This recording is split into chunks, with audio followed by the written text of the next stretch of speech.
내 아들 압살롬아라는 제목으로 하나님의 말씀을 함께 나누고자 합니다. 오늘은 여러분이 잘 알다시피 교회력으로 하면 어버이 주일입니다. 매년 어버이 주일만 되면 우리가 똑같은 마음을 품는 것 중에 하나가 바로 뭐냐면 부모님의 은혜를 다시 한번 생각해 보면서 내가 부모님께 좀 더 효도하고 좀 더 잘해 드릴 걸 이라는 마음을 가지면서 후회와 반성과 또 새로운 결단을 하며 우리가 예배의 자리에 참여하게 되죠. 그런데 돌이켜보건대 그렇게 결단했던 마음들, 그렇게 다짐했던 마음들이 어느 순간 이전과 별다른 모습과 똑같다라는 우리의 모습을 보면서 때로는 실망 아닌 실망을 하게 됩니다. 그러면서 어버이 주일이 되면 우리 안에 어떤 마음이 드냐면 자식으로서 좀 더 해드리지 못한 그 미안하고 죄송스러운 마음이 있어서 사실상 자녀들인 우리들에게 어버이 주일은 우리의 마음을 조금 무겁게 하는 주일이 아닌가라는 생각을 가져보게 됩니다. 그럼에도 불구하고 오늘 또 이 예배 자리에 나와 또 어버이 주일을 보내고 있는 여러분들 안에 오늘 말씀을 통해서 다시 한번 주님이 주시는 특별한 은혜를 함께 경험하는 귀한 시간이 되기를 주님의 이름으로 축복합니다. 아주 오래전에 인터넷의 한 의사분이 자신의 사연을 구구절절하게 그야말로 장문의 그 내용을 올린 글이 화제가 되었던 적이 있습니다.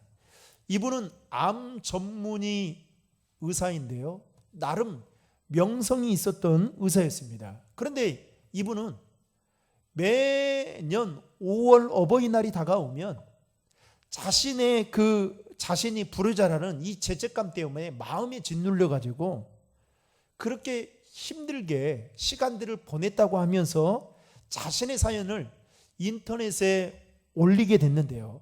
그 인터넷에 올린 내용을 여러분들에게 잠시 소개해 드리자면 이렇습니다. 그는 가난한 집안에서 태어나 살면서 어린 시절 가난이 너무 싫었다고 합니다. 그래서 그는 이 지긋지긋한 가난에서 탈출할 수 있는 길이 무엇일까 생각을 하던 끝에 열심히 공부하면 되겠다라는 생각을 어렸을 때부터 하기 시작하고 그야말로 시간만 되면 열심히 공부를 했다고 합니다. 그런데 그의 부모님 두 분은 다 일을 하시는 분들이었는데 어디에서 일을 하셨냐? 막노동에서 현장에서 일을 하시는 분들이었습니다. 그런데 어느 날 이 막노동 일을 하는 그 공사 현장에서 공사장에 있던 그 천장에 있던 것들이 무너지게 되면서 어머니가 철근에 다리가 끼는 일이 벌어지게 된 겁니다. 그리고 그 모습을 본 그 남편이 자신의 아내를 구하려 가다가 위에서 떨어지는 철근을 피하지 못하고 그 자리에서 사망을 하고 말게 된 것입니다. 이 일로 인해서 이 어머니는 자신의 남편을 잃어버린 거고 그리고 자신의 한쪽 다리를 잃어버리게 되었던 것이죠. 그러다 보니까 이제는 공사 현장에서 일할 수 없는 상황이 된 거예요. 그런데 먹고는 살아야 되니까 어떻게 하면 먹고 살 수 있을까 생각하다가 산에서 나무를 캐고 그 나무를 캔 걸 잘 다듬어서 그리고 시장 한 귀퉁이에 앉아가지고 사람들에게 나무를 팔기 시작했습니다. 그러면서 생계를 유지해 갔던 것이죠. 그런데 이 아들은 그 어머니의 모습이 너무너무 싫었습니다. 하루는 고등학교 때의 일이었습니다. 4교시 수업을 마치고 이제 교실에서 밥을 먹으려고 하는데 갑자기 친구들이 학교 복도에서 웅성웅성하는 소리가 들리길래 무슨 일이 있나 싶어서 나가봤습니다. 그랬더니 저 멀리서 자신의 어머니가 한쪽 다리를 쩔뚝쩔뚝 거리면서 손에 검은 봉투 거기 뭘까요? 나물이겠죠. 나물을 들고 걸어오는 것을 보게 된 것입니다. 그런데 그 반에 부잣집 학생이 이것을 알아보고 그 어머니의 절뚝절뚝 거리는 모습을 흉내를 내는 겁니다. 그러면서 이 학생에게 뭐라고 이야기하냐면, 야, 니네 엄마 병신이냐? 이 말을 듣는 순간 그 주변에 있던 학생들이 낄낄거리면서 다 웃기 시작했습니다. 그 순간 너무 화가 나서 참지 못해서 그렇게 말한 학생을 정신없이 두들겨 팼습니다. 그리고 교무실에 어머니가 호출을 받아서 다시 오게 된 것입니다. 그리고 이 학생도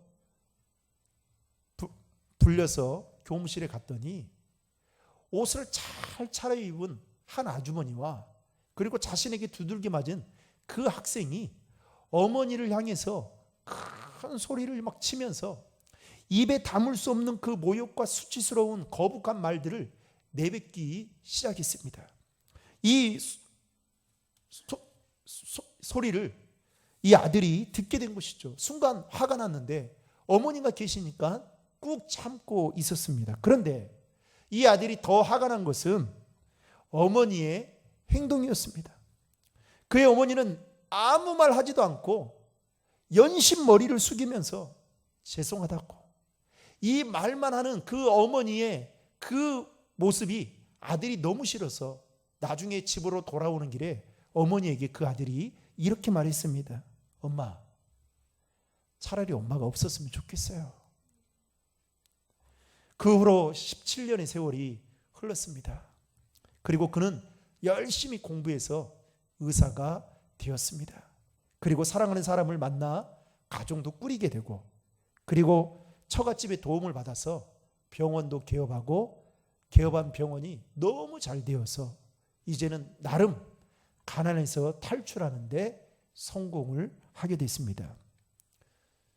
그리고 그는 어머니에게 매달 생활비를 보내드리긴 했지만 여러 가지 핑계 삼아 어머니가 살고 있는 그 시골집에 내려간 적이 없었습니다. 어느 날 그가 병원에서 일을 마치고 퇴근해서 집으로 돌아오는데 자신의 집의 가정주부가 옷을 허름하게 입은 한 노인과 대문 앞에서 다투고 있는 것을 보게 된 것입니다. 무슨 일인가 싶어서 갔더니 그 허름한 옷차림을 하고 있는 그 노인이 바로 자신의 어머니였습니다. 어머니는 자신의 아들을 한 번에 알아차리고 그 아들에게 가서 너무 기뻐서 말을 건네려고 하는 순간 아들이 어머니께 이렇게 말했습니다. 어르신, 사람을 잘못 본 것 같습니다. 저는 당신이 찾는 아무개가 아닙니다. 이 말을 듣고 어머니는 그냥 집으로 돌아갈 수밖에 없었습니다. 그리고 1년이 지난 후에 자신이 고등학교 때 담임 선생님이셨던 그분이 자신에게 전화를 걸어왔습니다. 그리고 이분에게 뭐라고 말씀하냐면, 네 어머니가 돌아갔으니 빨리 당장 집으로 와라. 이 부고의 내용을 전달받게 된 것입니다. 그래서 급하게 시골집에 가보니까 그 어머니가 죽은 그 자리에 담임 선생님만 혼자서 빈소를 지키고 있었던 것입니다. 하염없이 눈물을 흘리면서 마음이 조금 진정되고 있을 때 선생님이 갑자기 그에게 선물 보따리 하나를 건네주었습니다. 보따리를 풀어보니 그 안에 돈 뭉치가 들어있었던 것이죠. 그래서 선생님께 물었습니다. 선생님, 이게 무엇입니까? 그랬더니 살아생전이 있을 때 어머니가 혹시나 네가 의사로 개업을 해서 병원을 개업해서 실패하면 다른 일을 해야 될 텐데 그 일을 하기 위해서 필요 자금으로 마련해 둔 돈이다 라고 하셨다라고 하면서 그 이야기를 해주었습니다. 그런데 문제는 그 아들이 결혼하고 난 이후에 한 번도 용돈은 보내줬지만 어머니를 찾아뵌 적이 없었기 때문에 어머니는 선생님이 혹시 우리 아들을 만나면 그때 꼭 전해달라고 이렇게 선물 보따리를 주었던 것입니다. 그리고 선생님은 살아생전에, 어머니가 살아생전에 자신에게 들려줬던 그 이야기를 이 아들에게, 학생에게 전해주었습니다. 그 이야기의 내용은 이렇습니다. 너희 어머니의 말씀에 따르면 사실은 네가 아주 어렸을 적에 너희 어머니가 일을 마치고 퇴근해서 집으로 돌아오는데 어린 한 아이가 쓰레기통에서 뭔가를 막 주워가지고 먹고 있는 모습을 보고 충격을 받아서 이 어린아이를 그냥 놔두어서는 안 되겠다라고 생각을 하고 자신의 집으로 데리고 와서 자식처럼 키웠다는 겁니다. 그런데 가정 형편이 좋지 않다 보니까 이 어린아이를 집에 혼자 두고는 올 수 없기 때문에 이 어린아이를 항상 막노동 현장에 데리고 다녔다는 겁니다. 그런데 이 어린아이는 철부지 부모의 마음을 모르니까 이 막노동 현장에서 놀이터처럼 삼고 그렇게 뛰어다니고 그렇게 보냈던 것이죠. 그러던 어느 날 어머니 아버지가 일하던 그 공사 현장이 무너지게 되면서 아차 싶다 생각이 들어서 어머니가 그 아들을 찾으려고 가는 순간 무너지게 되면서 철근에 다리가 끼게 되었고, 그것을 본 아버지가 아내를 구하려도 하다가 철근에 맞아 죽게 되었던 것입니다. 어머니는 한쪽 다리를 잃고 아버지는 그 자리에서 목숨을 잃게 된 것이죠. 그리고 나서 주변에 많은 사람들이 그 어머니에게 이야기했답니다. 몸도 불편하고 남편도 없는데 이제 이 어린애 이 정도 키우면 된 거 아니냐고 하면서 이 아이를 고아원으로 보내면 어떻겠냐라는 이 말들을 많이 했을 때 어머니는 그럴 수 없다라고 하면서 힘들지만 나는 내 자식처럼 키워야겠다 생각하고 키워왔다라는 것입니다. 그리고 그 아들이 이제 열심히 공부해서 의대에 합격했을 때 어머니가 너무 기뻐서 며칠 동안을 잠을 이루지 못했다는 것이죠. 그런데 그 해에 몸에 이상이 생겨서 병원에 갔더니 암 판정을 받게 된 것입니다. 그래서 의사 선생님은 당장이라도 지금이라도 수술하지 않으면 더 위태로울 수 있으니 수술을 해야 된다라고 권했지만 어머니는 수술을 미뤘던 그 이유가 너의 등록금을 대주고 싶어서 미뤘다라는 것이죠. 그래서 공부를 할 수 있게 했다라는 겁니다. 그리고 병세가 더 심해지니까 마지막으로 어머니는 자신이 아들이 서울에 살고 있는데 어디에 살고 있는지는 모르지만 수소문 끝에 아들이라도 한 번 만나고 나서 마지막 수술을 받아야겠다라는 생각을 하고 그 집에 전화도 하지 않고 무작정 찾아갔는데 무정하게 아들은 어머니에게 어머니가 찾는 사람이 아니다라고 말을 할 때에 그 말을 듣는 순간 어머니의 심장이 멎는 것 같다라고 이야기를 했다라는 겁니다. 이 모든 이야기를 여태껏 한 번도 들어보지 못했는데 선생님을 통해서 들은 이 아들이 어머니의 영정 앞에서 주체할 수 없는 눈물을 흘리며 이렇게 말했다고 합니다. 어머니 아버지, 이 불효자를 용서해 주십시오.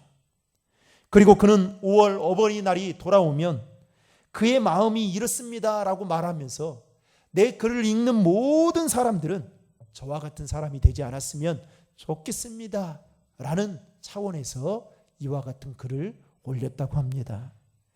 여러분, 비록 자신이 배 아파 낳은 아들은 아니지만 자신의 생명을 던져 자식을 구하고 자식이 그렇게 매몰차게 거부함에도 불구하고 아들을 끝까지 기다려주었던 그 어머니의 사랑을 이 아들은 알 리가 없었던 것이죠. 그런데 오늘 본문에 보면 이와 같은 부모님이 또 한 명 소개가 되고 있는데, 그 부모님은 바로 우리가 잘 알고 있는 다윗이라는 사람입니다. 오늘 말씀에 보면 다윗은 그의 아들 압살롬이 죽었다는 소식을 들었을 때에 슬픔을 참지 못하고 자신의 아들의 이름을 부르며, 내 아들 압살롬아, 압살롬아, 차라리 내가 죽었더라면, 압살롬 내 아들아, 내 아들아, 그의 이름을 부르며 오열을 하는 장면을 지금 소개하고 있습니다. 여러분, 죽은 압살롬은 다윗의 세 번째 아들이었습니다. 사무엘상 14장 25절에 보면 그에 대해서 이렇게 소개합니다.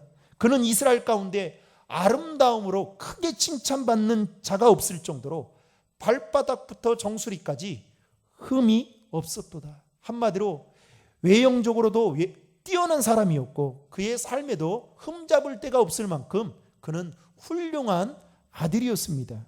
그랬던 그가 그의 이복형인 암논을 살해하게 되는데, 그의 이복형 암논을 살해하게 된 이유는 한 가지 이유 때문이었습니다. 그의 누이 동생 다말이 있었는데요, 그 누이 동생 다말을 암논이 짝사랑하게 된 것이죠. 그래서 그 짝사랑이 너무 심한 나머지 어느 날 간음을 하게 되고, 그리고 간음을 하고 난 이후에 그의 마음이 돌변을 해서 헌시짝처럼 버리게 된 것입니다. 이 사실을 암논이 알게 된 것이죠. 그래서 무려 2년 동안 그의 이복형 암논을 죽이기 위해서 궁리를 하게 됩니다. 그리고 결국에 암논을 암살을 하고 예루살렘을 떠나서 자신의 애갓집, 할아버지 집으로 도망을 가는데 그곳에서 3년을 보내게 되죠. 그런데 이 다윗의 군대 장관이었던 요압이 다윗을 옆에서 지켜보면서 그 압살롬을 얼마나 사랑하는 마음이 큰지를 옆에서 보면서 너무 마음 아파하는 거예요. 그래서 안 되겠다라는 생각을 하고 이 요압 장군이 이 압살롬을 예루살렘으로 데려오려고 하는데 여러 번 번번이 그 일들이 실패로 끝났습니다. 결국에 요압이 다시 한번 다윗에게 요청해서 압살롬을 이제 예루살렘 궁으로 데려오게 되는데요, 2년 동안 다윗이 압살롬을 만나주지를 않습니다. 압살롬은 다윗을 만나기 위해서 여러 번 요압 장군에게 요청을 하는데 요압 장군도 거절을 하고 예면을 하니까 이 압살롬이 어떻게 하느냐, 극단적인 방법을 택합니다. 요압 장군의 밭을 불로 다 살아버립니다. 그걸 통해서 요압 장군이 압살롬의 청을 받아서 이제 다윗, 자신의 아버지 다윗과 면담을 하게 되죠. 그런데 그 마음속에 한이 있었던 거예요.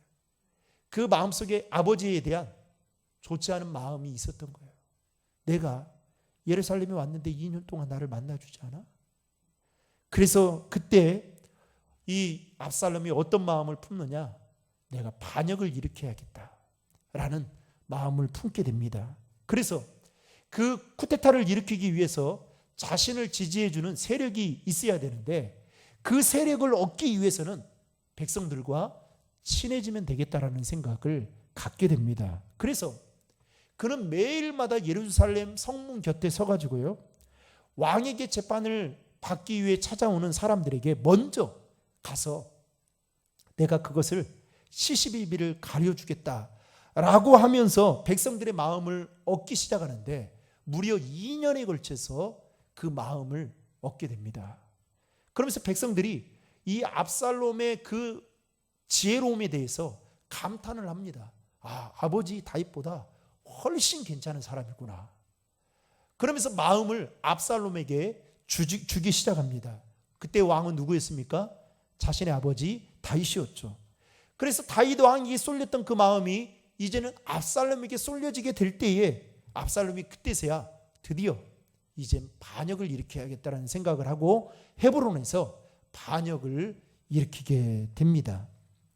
졸지에 다윗은요, 왕으로서의 체면이나 아버지로서의 체면을 다 버리고 예루살렘을 피해 도망을 쳐야 되는 도망자의 삶을 살게 됩니다. 근데 압살롬의 마음이 풀리지 않았던지 자신의 군사들을 데리고 이 자신의 아버지를 죽이겠다고 뒤를 쫓기 시작했습니다.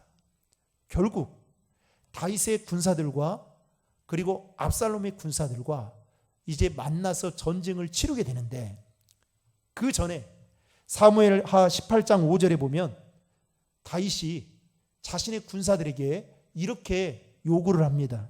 제발 압살롬만큼은 너그러이 대우해 주십시오. 그 말은 뭐냐면 압살롬은 죽이지 말아 주십시오라는 이 왕으로서의 정말 힘든 부탁을 지금 하고 있는 겁니다. 그리고 전쟁이 일어났죠. 그런데 그 전쟁에서 어떻게 됩니까? 놀랍게도 다윗의 군대가 승리하게 됩니다. 그러면서 압살롬은 전쟁에 패하게 되고 노새를 타고 도망을 가는데, 그의 머리카락이 얼마나 길었던지 상수리 나무 가지에 대롱대롱 걸려서 매달려 있는 것을 누가 보게 되느냐? 다윗의 군대 장관 요압이 보고 창으로 찔러서 죽이게 됩니다. 이 소식을 다윗이 듣게 된 것이죠. 그러면서 오늘 본문의 33절에 뭐라고 말합니까? 내 아들 압살롬아, 압살롬아, 차라리 내가 죽었더라면 하며 그의 이름을 부르며 오열했다라는 이 장면이 오늘 본문의 내용입니다. 여러분, 자신을 죽이려고 왕위를 뺏으려고 했던 그 아들, 자신에게 씻을 수 없는 그 수치를 안겨다 주었던 그 아들을 죽었음에도 불구하고 우리는 인간적으로 생각하면 반인륜적인 행동을 한 거 아니겠습니까? 그러면 우리는 어떻게 해요? 아무리 내 혈육의 아들이라 할지라도 박수 칠 수 있는 거 아니겠어요? 그런데 오늘 다윗은 오히려 그 아들의 죽음을 슬퍼하면서 그의 아들의 이름을 부르면서 차라리 내가 죽었더라면, 이렇게 말을 할 수 있었던 것은 무엇 때문이었을까요? 바로 단 한 가지 이유 때문이었습니다. 그는 내 아들이고 나는 그의 아버지였기 때문이었죠. 여러분, 그래서 이 세상에서 가장 위대한 이름 중에 하나가 아버지, 어머니라는 이름인 것입니다. 이것이 바로 자식을 향한 부모의 사랑인 것이죠.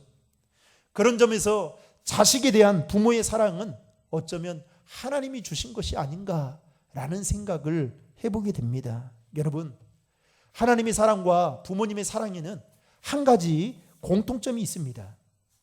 그 공통점이 무엇일까요? 그것은 바로 우리가 생각하는 것보다 그 사랑이 훨씬 더 크고 넓다는 것입니다. 자신을 죽이려고 했던 압살롬을 위해 우는 아버지 다윗의 마음처럼 자식을 향한 부모의 사랑은 이처럼 너무나 크다라는 거예요. 때문에 자녀들은 부모의 사랑과 마음을 다 이해하지 못하는 경우들이 더러 있다는 것입니다. 여러분, 여러분에게 있어서 부모님은 어떤 분이십니까? 여러분, 자식을 향한 육신의 부모님의 사랑 이루 말할 수 없죠. 우리가 어렸을 때에는 참 부모님들이 크게 보였습니다. 이대해 보였고요, 슈퍼맨처럼 뭐든지 다 할 수 있는 분으로 보이셨습니다. 그런데 커보니 그렇게 커 보였던 부모님들이 어느 순간부터 너무 작게 보이게 되고, 부모님이라고 다 할 수 있는 게 아니구나, 할 수 없는데도 불구하고 자식을 사랑하는 것 때문에 이렇게 고생하며 살아가고 있구나 라는 것을 깨달을 때 우리의 마음이 미워지는 경우들이 있죠. 그런데 이런 부모님의 사랑을 자식들이 오늘날 모르고 살아가는 사람들이 너무 많다는 것입니다. 마치 자기가 잘나고 자기가 똑똑해서 마치 지금 이 자리에 있는 것처럼 생각하고 살아가는 사람들이 있다는 것이죠.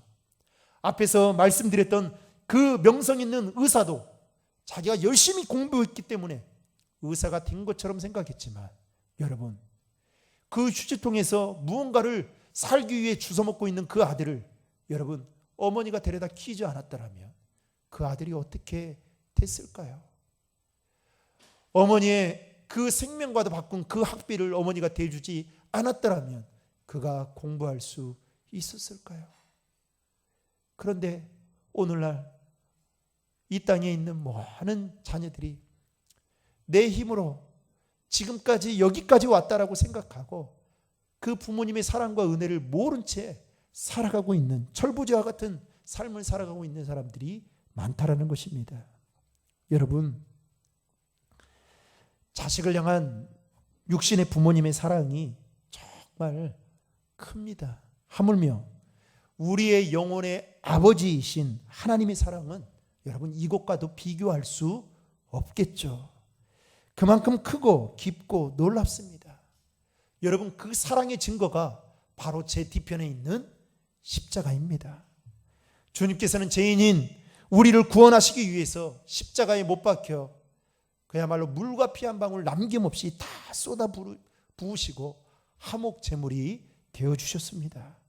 그 일로 인해서 우리의 힘으로는 도저히 해결할 수 없는 죄의 문제, 내세의 문제를 완전하게 해결해 주셨던 것이죠. 여러분, 우리는 이와 같은 사랑을 받은 자들입니다. 그런데 우리는 그 사랑을 얼마나 마음속 깊이 새기며 살아가고 있냐라는 것입니다. 십자가를 바라보면 우리를 사랑하시는 하나님의 여러분 모습이 그려져야 되는 거 아니겠습니까? 마치 내가 맛있는 음식을 먹으면 우리 부모님이 생각이 나고 우리 자녀들이 생각이 나서 다시 한번 와야겠다라는 이 생각을 하는 것처럼 십자가를 보면 우리의 영혼인 아버지이신 하나님이 생각이 나야 되지 않을까요? 에베소서 6장 1절부터 3절에 보면 이렇게 말씀하고 있습니다. 여러분 같이 읽겠습니다. 자녀들아, 주 안에서 너희 부모에게 순종하라. 이것이 옳으니라. 내 아버지와 어머니를 공경하라. 이것은 약속 있는 첫 계명이니 이로써 네가 잘 되고 땅에서 장수하리라. 여러분, 이 땅의 육신의 부모님은 하나님이 우리에게 사랑의 그림자로 보내주신 선물입니다. 육신의 하나님의 사랑을 보면서 육신의 부모님의 사랑을 알아야 되고 또 육신의 부모님의 그 사랑을 우리가 생각할 때에 우리의 영혼의 아버지이신 하나님의 사랑이 동시에 오버랩 되어야 되겠죠. 그렇다고 한다면 여러분 어버이 주일을 맞이하면서 여러분들의 부모님을 한번 떠올려 보셨으면 좋겠습니다. 어제 5월 8일 어버이 주일이었는데 여러분 어떻게 보내셨어요? 네, 자녀들이 전화하던가요? 자녀들이 맛있는 그 음식점에 가서 좀 대접하던가요? 네. 안 했으면 오늘이라도 하면 좋을 텐데. 그렇죠? 오늘이라도. 여러분, 우리는 한치 앞도 내다볼 수 없는 그 인생을 살아가고 있습니다. 내일 살 수 있을 거라 여러분 누가 장담할 수 있겠습니까? 부모님 살아계실 때 잘하는 게 그게 바로 하나님의 뜻이고 오늘 말씀에 보면 그게 바로 내 영혼이 잘 되는 길이고 땅에서 장수할 수 있는 비결이다라고 말씀하고 있습니다.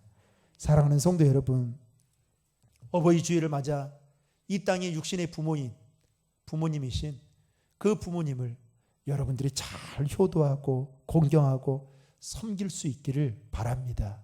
더 나아가서 우리의 영혼의 아버지이신 하나님을 잘 섬기고 따름을 통해서 부모님들이 볼 때 흐뭇해하고 기뻐할 수 있는 그런 은혜와 기쁨이 저와 여러분들 가운데 있기를 주님의 이름으로 축복합니다.